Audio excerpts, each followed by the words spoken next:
Hi there, welcome to HEOT Mum. So lovely to connect. Today I'm talking about something that's very real in our home at the moment, and that is attachment and separation anxiety. So, Benji does not want me to leave him at school. He does not want me to leave him at home with the carer. He does not want me to leave him at aftercare, and it's really difficult. So I thought I'd talk a bit about attachment, how it forms and how it works, and why it's a good thing, and then just some little tips that you can use to try and help you in this day-to-day struggle if you're having it.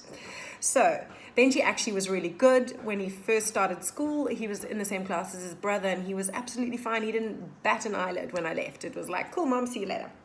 And then this year, Joey moved across to a different school for grade R, and Benji, suddenly we started seeing the separation anxiety coming up. He didn't want me to leave. He got really clingy. He clung to me. He wouldn't let me go. I think he'd climb back in my tummy if he could when I try and drop him off. And you know, we've been working really hard on it all year, and he recently got sick, and I feel like we've taken a whole lot of steps back again. So the most important thing to understand about attachment is it's much like a cotton reel. So if you can just imagine that this little cotton reel is in your heart, tightly in your heart, and the other side is connected to your child's heart. And now when your baby is born, they don't even think of themselves as different to you. They're one and the same. There's no space. That cotton reel has not wound out at all. So they're right next to you. They're one and the same. And then as they start getting older and they start developing what we call object permanence, so the understanding that mom exists even when I can't see her, and I start moving around my environment, that reel starts being able to unwind a little bit. It goes a little bit, but no, it's still very close. It's very physical at this point. So as the smaller that reel is, the closer baby wants to be to you physically, close in physical proximity, touching you if they can, cuddling with you, hugging you, being on top of you, sleeping with you. And as it goes out a little bit, it allows baby just a little bit more freedom, and they can go, okay, cool, I can feel other things, I can be other places, and you know what, then I can just come back. Just reel that in a little bit, come back to mum, or primary caregiver. I'm going to use mom for this, but any primary caregiver. And then reel goes out again, and then baby stops needing to actually physically touch you and reference you, and they can just visually touch you. So they just want to be in the same room as you. They just want to play alongside you. They just want to be able to come back whenever they need to, and reel out again. And then as cognition starts developing and baby becomes more confident, it starts getting even further. And now you get to the point, and this is normally when baby goes to school, or young child goes to school, they don't need to be able to see you. They know that you're there. They just need to be able to know that you're there. And when they are able to know that you're there, and that cotton reel is still, that thread is still attached to your heart and their heart, and they can reel it back in, and nothing's going to break it, that's when you have a good, strong attachment, a secure attachment. And it's wonderful. If we didn't have attachment, we'd be in trouble as mothers, because this attachment allows baby to go a little bit far, but to come back to us, which means we're not chasing after them. If there's no attachment and they can just go, well, we would spend our entire lives chasing after them. But this way, they want us, which allows us to get on with the day-to-day things in life. You know, when baby goes exploring, well, we can do the laundry, or we can do we can do some work, or just the day-to-day things in life. So it's really great. So you don't want to break that attachment. What you want is that attachment to be as strong as possible, but to be as elastic and be able to unwind and wind up as it needs to. So what happens when we go to school is that we can't see mum anymore, and we can't go back and reference mum whenever we want. And that becomes difficult for a child, and it's very daunting for a child. It can be very daunting for a child. So I've got 3 little tips that I use with my boys, because I've never been one who can subscribe to the just drop them off, give them to teacher, go, and they'll be fine. It just hasn't felt right for me. It hasn't felt right for my children. And I also know that I really want to try and preserve that healthy attachment as much as possible. And I want them to be able to rest in it and to feel that it is secure. So the first thing that I would suggest is to give them something to reference you by, or something to remember you by. Now, there are all sorts of ways of doing this. Some people will give a little gemstone, a little trinket that the child can pin onto them or put in their pocket. And mum says, you know, when you're at school and you think of me and you're missing me, you just pop your hand in your pocket and you feel it.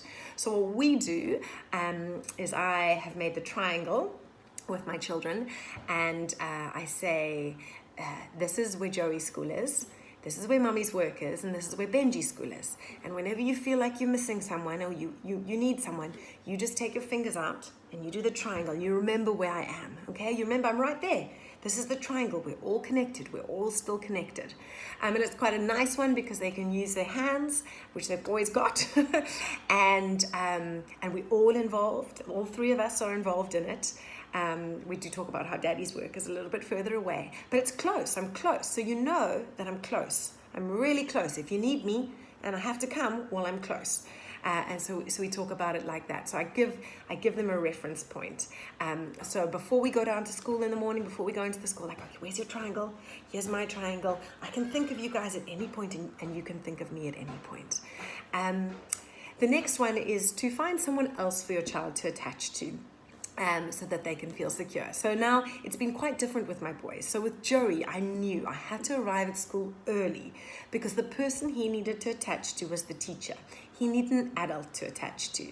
And so arriving at school early, if he arrived to a busy class with lots of children there already, and the teacher's attention divided, it was really hard for him to separate from me. But if I got there a little bit earlier in the morning, he could easily attach to the teacher, go and sit with her for a little while, and the other children would then start coming in. With Benji, it's quite different. Benji attaches to his friends, and he's very clear about who his friends are. So for Benji at this age, I know that I need to get there a little bit later when more friends are already there. And before we go into school, I say to him, okay, my boy, so Mommy will stay with you until one of your friends is there. Shall we wait for them? We can wait for Damien, we can wait for Andrew, we can wait for Jude, and we speak through who we're going to wait for and what he might play when they get there. And that just helps him transition from attachment to me to attachment to someone else. And don't get me wrong, I still have to stay there and give cuddles and one last hug, and we're going to count down from 5 for this last hug. Mommy's going to come back. But look, there's Damien, and Damien's playing with those. Why don't you go and play those with them? He's ready to play a game with you. So just transitioning that attachment so that you have an intermediary kind of sort of person for the child to attach to while you're not actually physically there. And then the last thing that I would suggest is to give the child. Time means very little to children. It's a very abstract concept, especially at this young age. So to give the child a visual timetable or a visual schedule that the teacher can keep referencing with them through the day to tell you when you're coming.